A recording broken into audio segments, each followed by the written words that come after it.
Gachagua akahakikishia president, tutaenda kwa mwananchi wa kawaida. Mwananchi wa kawaida ni nani? Mama mboga, mtu wa pikipiki, nyinyi ambaye hamuna kazi, na wakazunguka Kenya mzima. Gachagua akasema, Mr. President, tutachukua hii kiti, lakini tukichukua ujue hawa watu tumewadanganya. President akajua kusema ninajua kutenga, akatenga. Nyinyi ambaye wote ambaye ni wa Central na kule kwingine mliingiza hiyo serikali, kanisa imewakataa, kweli ama si kweli? Mama boga amekataa, kweli ama si kweli? Boda boda amekataa, kweli ama si kweli? Gachagua akaenda akaambia president, tusidanganye hii watu. Hii kiti ukitaka vizuri, jenga barabara, wapatie ukweli, ndio maisha iendelee. Gachagua akaambia hapana, hii serikali ni tuibe kwanza. Gachagua akamwambia tusiibe, wacha tusikize wananchi. Gachagua akikuja hapa Central akaambia ulituambia nini? Akaambia mimi yule mtu niko naye hataki hii maneno. Sasa utafanya namna gani? Wewe ongea ukweli mpaka ndani. Wakati rais alikuwa deputy, aliongea kule Mulanga. Akasema wewe DCI Kenoti, wewe wacha ujinga. Wewe sijui nini, wacha ujinga. Aliwatusi wote. Na kama mko na hiyo ujinga mupeleke hata kama kotini. Gachagua amefuata ule mtindo Ruto alikuwa anaongea na yeye. Na ikakuwa parade pale kwa Senate jana. Ikaletwa mkaona akitusi wote. Hakuna mahali DP alipelekwa. Gachagua akasema ni shareholder ambaye mliona jana Profesa Ojieda ameelezea. Akaambia wewe Kingi, hiyo kiti umekalia ni chama ya PA yenye ni ya Coast. Wetangura, wewe hiyo kiti umekalia ni shareholder ya Ford Kenya yenye ulileta. Musalia ulikuja yeye ni si ukasema hadi adhikwe kitakuja. Aliuliza nakuja na nini? Mlima kwa sababu mlikuwa na kura nyingi mkaambiwa msikuje na pate, mkujeni na wananchi. That is why Gachagua anakuja na wananchi. Na Gachagua ameenda kwa wananchi. Na Gachagua atademolish hii serikali ile hujaiona. Na hata mkimpichi Gachagua tumeanza. Na hapa mujipange kabisa. Hapa ni mlima sasa. Hii kiti hatutaki irudishwe mlima. Wamejaribu kubebeleza Iroko Kang'ata, tumemwambia jana no. Akuwe governor miaka 10. Wameenda kwa Kabogo, simu zinalia. Kabogo amesema sijasaini. Wameenda kule Nyeri. Wameita Mutahi Kagwe. Mutahi Kagwe amesema sitapakwa matope. Tumekataa. Wamesema hii chama inaitwa TSP ya Service Party Kiojori. Akaambiwa Kiojori kuja, ulipata yako, lakini political party utapata. Ndio naambiwa wewe boeka tuone vile uko na nguvu. Kiojori ndio anaboeka akitusi Gachagua. Lakini dawa yake tutaona kama atapata hii kiti. Ikaenda Murang'a. Ikakuwa mtu mle mlikuwa mnasema anaitwa nini? Hamjaiona akiongea, haja vote. Didi Nyoro, mmemwona? Murang'a imefunga. Uende Kirinyaga yani Waigoro. Waigoro alikuwa 2 terms. Alikuwa devolution. Alikuwa nini? Watu wa Kirinyaga wote wamekataa. Imeenda kwa Kidiki. Kidiki ameambiwa simama na hii kuwe kama Matiang'i. Ile kiti wewe ni profesa usiharibu because pale wanataka flower girl. Mwenye atakuwa naambiwa inama, toa suruali, weka hii pande ile ingine, hiyo ndio wanataka. Ndio nimalizia. Ni politics. Na sasa mumeamua tucheze siasa. Katika Senate pale Central tulichagua watu wa UDA wote kutoka hapa. Saa hii ngoja nimalizie ukuje uongee yako. Protect me. Si mnataka kusikia Central? Bwana tukiongea na ndio mnataka. Na ndio siasa. Yes. Si mnataka? Sasa mimi naongea ile ya ndani kabisa. Ile itakuumiza na utaona ile moto itakuwa. Hakuna kupembelezana hapa. Na iko hivyo. That is why tunafight mtu mmoja anaitwa General Gachagua ambaye ni mtoto wa Mau Mau. Hawa wengine ni royal family. Raila Odinga royal family. Uhuru Kenyatta royal family. Mtu anaitwa Ruto ana protect mali ya Moi royal family. Saa hii vionele wenye anakaa na nyinyi wote. Mtoto wa maskini ambaye ni general. Walijitoa kwa mizigo ni Gachagua. Gachagua atatoboa siri zote za hii Kenya. Nikimalizia, huko alikuwa anasemea mlima, alikuwa anasema mlima Kenya. Wakati tulikuwa tunafanya Azimio campaign, tuligawanya viti ya Azimio. Mimi nilikuwa kwa Azimio na sikuvote huyu mtu. Nilivote Raila Odinga juu ya Uhuru Kenyatta. Wakati tulikuwa tunavote, tukaambiwa pale kwa Azimio coalition wenye walikuwa na mbona speaker unajua. Tukaambiwa kiti yetu ni gani? Tukanyang'anya Wakamba, tukapatiwa Martha Karua. Kwa hiyo si kweli? Martha Karua akakuja na nini? Na chama yake ya nini? Tukasema wanawake wote Kenya na Martha Karua mko sawa. Tukanyang'anya Kalonzo tukapatia Martha Karua. Tukauliza viti ya mlima ni gani? Tukaambiwa kule kwa Azimio. Sasa ndio muone ni shares. Kwa Azimio Wameru wakaambiwa Bwana Munya akalimaini kuwa nani? CS wa nini? Raila alitangaza ama kutangaza? Akaenda Western akapea Musali akapea nini? Oparanya alimpea nini? Finance.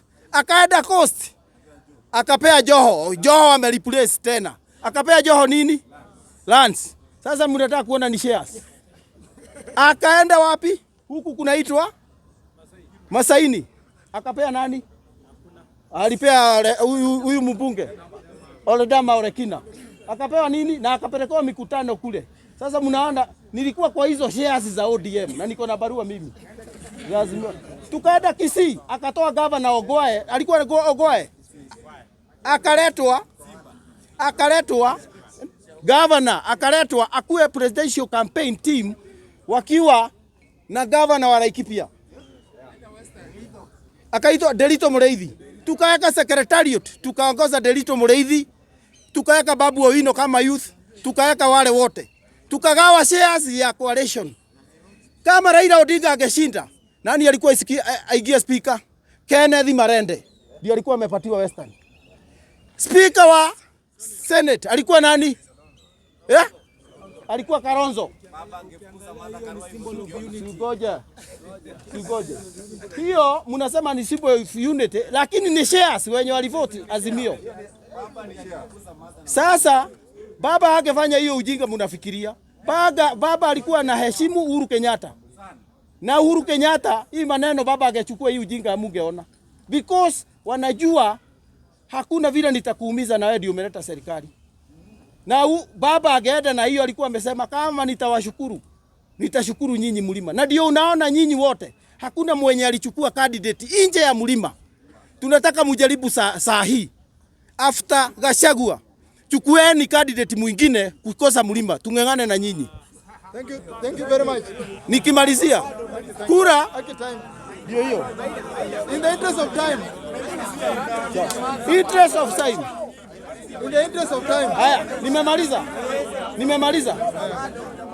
Nikimalizia sawa, nikimalizia hii ya Gachagua tunaenda naye, tukimaliza hapa kama saa hii tunagoja kuokolewa na ngoja nimalize. Tunamaliza hii ya Gachagua. Tunagoja sasa imeferu. Ilikuwa kesho iletwe ndio waapishe president saa 9 ya jioni. Kesho imeferu kwa sababu tumejipanga. Tukimalizia tumejipanga ya kesho. Saa hii tunaenda mpaka kotini mpaka ya mwisho. Na Gachagua hata resign, tutapelekana mpaka dunia mzima ione constitution ya Kenya. Asante. Members, mimi nimejua nyinyi ni wanasiasa lakini pia tuzingatie time bwana. Time factor.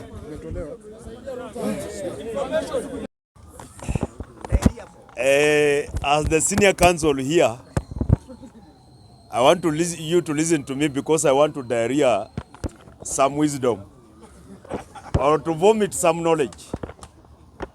I want to start by saying that the Gachagua impeachment is very shambolic. It is total sham. Not that we love Gachagua, we hate him. We hate him. But we cannot lower the standards of our quasi-judicial processes to that level that even that impeachment cannot meet the threshold here in Bunge la Mwananchi. It can't. Even it cannot meet the threshold in a village baraza to impeach anyone. It cannot even meet the threshold for you to impeach your own wife. It can't. It can't. And I want to thank the judiciary because they did not want to poke their nose and interfere. They applied what we call the Montesquieu principle. NRM can tell you what the Montesquieu principle means. Montesquieu was a French philosopher, a French judge, and a French author. He was the inventor of the principle of the separation of powers. So when I say the judiciary applied the Montesquieu principle in this matter, they chose to stay away so that the quasi-judicial process can be exhausted before now it goes to the judiciary. You saw what happened at the parliament. The reason that people used in parliament to impeach Gachagua were none of the 11 issues, were none of the 11 grounds on the charge sheet. I was seeing an MP called Chikati. He was giving his own reason for impeaching Gachagua. And there is some time in 2023, we sat together in a plane going to Gatanga, and he put on earphones and refused to listen to me. So I had to vote to remove him. And another one said, he said that my marriage will not last 6 months. So I had to impeach him. And another one from Mavoko said, I called him and he told me to call Kalonzo. So I had to impeach him. That's nonsense. Nonsense. It was none of the issues that is why Orengo admitted yesterday, James Orengo, senior counsel, he said the issues we are having here have nothing to do with the law. It is pure politics. James Orengo. And I'm very sad that they had to drag a senior counsel, a working constitution, into nonsense in the National Assembly. Orengo is a person who is respected so much, but see what he has been subjected to. Allegations, mere allegations that have no head, they have no tail, they have no evidence. You can see the kind of questions that Elisha Ongaya, that lawyer, was asking. He was even asking, you said that the deputy president in your allegation has amassed a humongous portfolio of property estimated at 5.2 billion. Can you give us your valuation? How did you arrive at 5.2 billion? There is no valuation. There is no document to show that there was a valuation carried out. There was a valuation carried out. Another thing is that the shareholding principle. This Kenya Kwanza government was founded on the principle of shareholding. Shareholding for communities. And even Luyas, we are now learning that we have 30% shares there, which we must demand. And somebody must give us our shares as Luyas. Yes. So we are crucifying Gachagua. Gachagua is not a good person. He's a bad person. Ruto is a bad person. But what I refuse is that a black hyena to tell me that a brown hyena is bad. That one I refuse. So even if, let me finish, Mr. Speaker.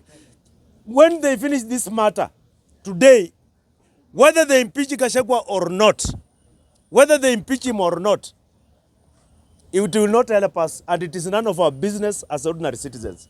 We have our priorities. But what we are saying that our parliament, our National Assembly, the standards have been lowered to the lowest level ever, where money is changing hands for people to vote based on how much they have refused, not by their principle, not by their principle. Hata wabunge wengine walikuwa na confess wanasema Gachagua alikuja na pesa yake late na tulikuwa tumesha kula ya Ruto. Just imagine what kind of country we are living in. So our National Assembly has been reduced to nothing. At least in the Senate, I'm finishing with the Senate. At least in the Senate, there has been some quasi-judicial process where they have combed through the evidence, they have combed through the allegations, they have combed through everything. But that combing is just a formality. Do you know why it's a formality?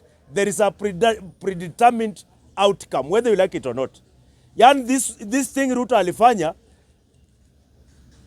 akaweka outcome, then he is working on the formula toward that outcome. If you want to know there is an outcome, the Speaker of the National Assembly has convened a special session on Friday. To do what? To consider and approve another deputy president. So that is a predetermined outcome. How did they know that Gachagua will be impeached? How did they know? And on Saturday there is swearing of a deputy president. So we are working with the outcomes. We are wasting time in the National Assembly, in the Senate, while we already have an outcome. What I'm saying is that if Gachagua is impeached or not, but our prayer is that he is not impeached, so that from today akuwe enemy na simame juu ya gari 24/7 vile Ruto alisimamia Uhuru juu ya gari, kwa sababu hatuwezi letewa vitu ambazo wanapigania kule ndani ya serikali yao kujaribu kutuharibia time. Asante Mr. Speaker. Thank you very much. Let us try. Sababu ni time yangu ya kuongea kabla Rigiji hajaenda, imebidi nikuje. Hata mkiangalia mtaona hii ni fupi. Nimechukua tu nijikute hapa. On issue ya impeachment, I think we are discussing things that have been overtaken by events. Imeisha. The card the deputy president ametoa, kwa sababu Kenyans we are over curious. Tutaanza kusema eti ni kadi. Hakuna kadi hapo. Pressure imepanda jamaa. Pressure imepanda and there's no two ways about it. But having said that, that one does not mean kiongozi boss tafadhali. So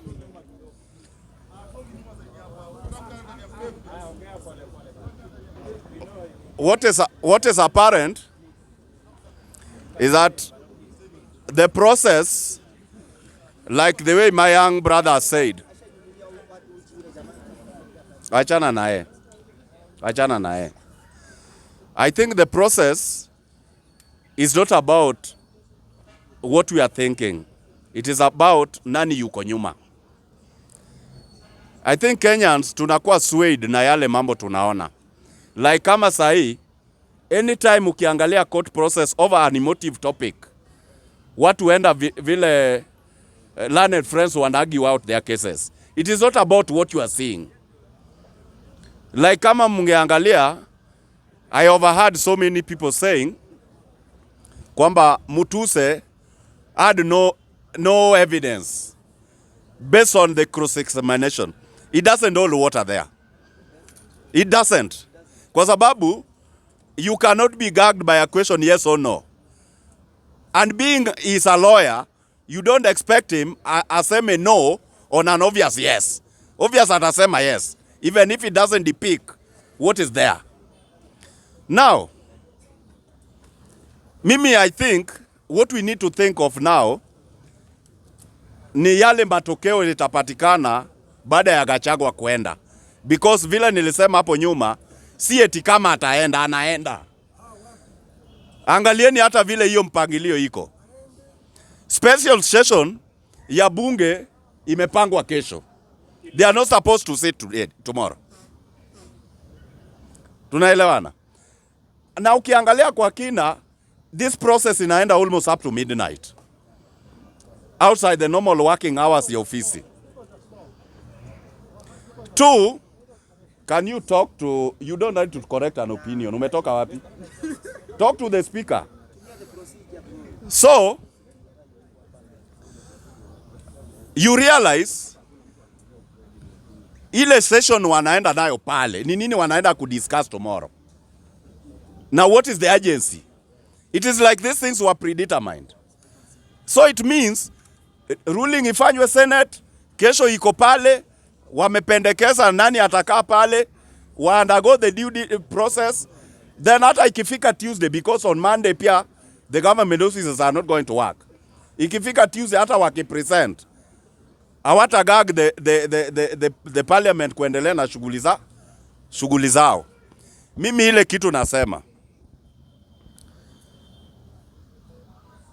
Gachagua wacha aende. Akishaenda, mwingine achukue hiyo nafasi. Mimi kama mtu wa chini, there are things I believe in. wakati unasukuma agenda, beware, vile my friend Ben alisema, kuna yule atapata nafasi pale. Because the moment wanapigana, obvious mimi pia kuna kitu nitapata. Not unless you are not a politician. So mimi kama mtu wa chini, itabidi mheshimiwa rais ajaribu kuniridhisha kusudi ile kura 1-2 alipata Kikuyuni imetoroka nipeane. Tunaelewana? Na Kikuyuni pia ama Murima hiyo vile mnasema, he has to go extra mile. Aweze kucontain hata kama ni 1/8 of that vote ile iko pale.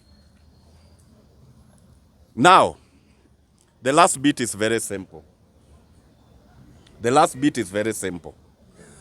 Wewe kama mwananchi mtukufu, umejipanga aje? Because we tend to we are just complaining. You are just complaining almost on everything. Wacha huyo mzee aende. Wewe kama ni kujipanga, ujipange. Uone ni decimal gani weke utapata na utachangia nini kusudi hii nchi iweze kusonga mbele. Then there is this version mimi huwa napinga. Sisi kama wananchi, we have a character. We are complaining on almost everything. And we don't have even an alternative. When health setups inaletwa, unapinga. Yako hakuna. Na hata ile ilikuwa haikuwa inakusaidia because you are not even a subscriber.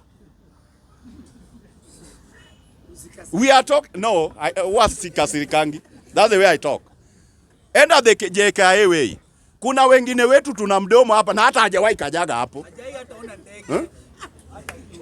Hata ukimuuliza the cheapest airline ni gani ajui.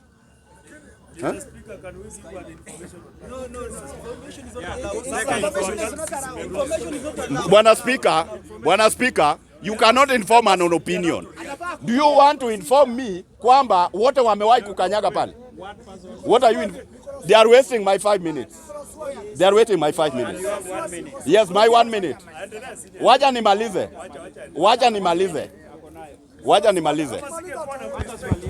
Wacha nimalize because hata ukilazimisha kuuliza sitajibu. That's the way I operate. What I'm saying, let us be moderate on our demands. Because you cannot be a people, hata barabara ikijengwa mnapinga. Ushuru nayo utoi. Let us be factual na tusaidiane kujenga hii nchi. Ni yetu si ya wengine. Wengine wako na haraka kuuliza swali, let me inform you. Na ukiangalia kuna. Thank you. Niulize swali. Okay, swali yangu ni hili. Must you send the airport because hatuna pesa? Unauzia muhimu akuja ajenge hatuna pesa sisi. Must you send there? Thank you. Swali ya pili. Hii barabara tunajenga kwa matumbo za watu ama in real life? Information ya mwisho. Yangu ni Information. I don't need information. Nataka swali. I don't need information. My question is, do you know that every single Kenyan pays a tax in this country? Thank you. Every single Kenyan. Thank you. Swali yangu ingine. Hakuna airport huko India anaweza jenga.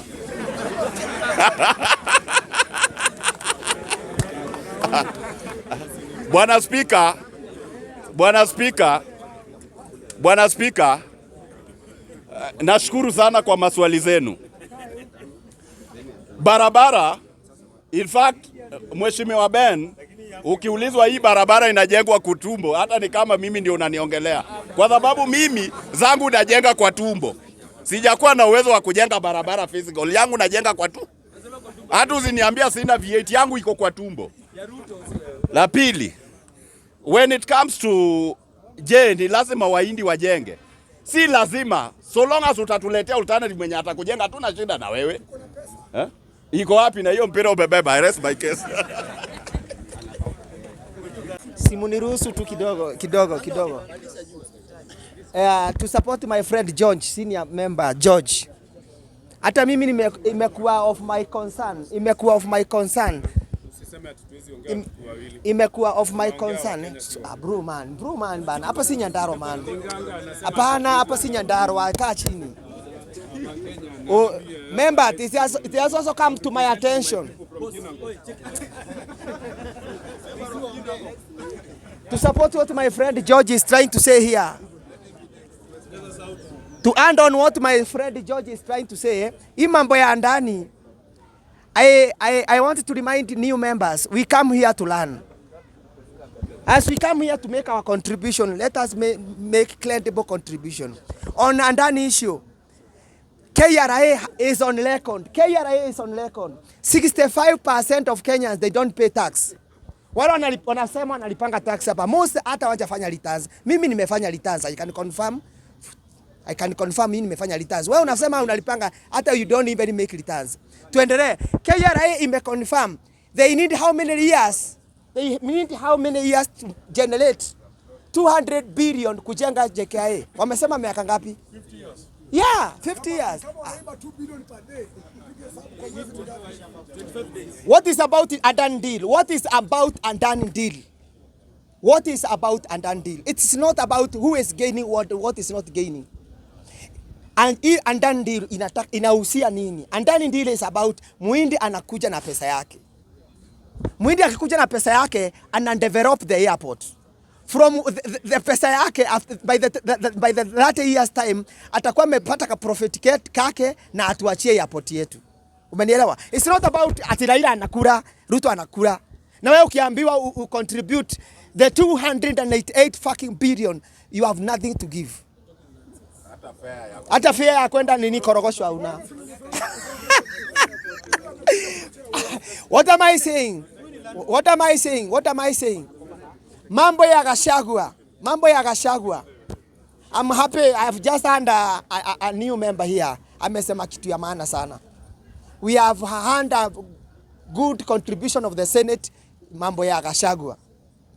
Gachagua kusema anatutetea mlima is not here, is not there. What is there?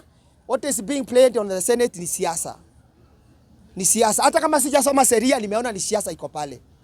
Because I don't have to explain myself. Ukiniuliza nimevaa shati ama t-shirt. Nasema tu nimevaa t-shirt. I hand my learned counsel from where I come from. Jegwa the Njiro, Ndegwa Njiro, the bull. We call him that. We call him the bull. The bull alimuuliza maswali na nilisikiza kidogo because I don't have much time to follow what is happening. I'm a businessman, eh? Nilisikiza Ndegwa Njiro akiuliza anaitwa Mutise. Ali Mutise ameshindwa na kujibu maswali. So kitu ya kwanza na stake kujibu hiyo neno. Kwa sababu hiyo neno ambayo amesema Mudise, hiyo ni matusi. Kwanza I withdraw. Sasa ana withdraw na yeye kama anafanya. This is very wewe unataka kuharibu. Wacha nimalize. As I make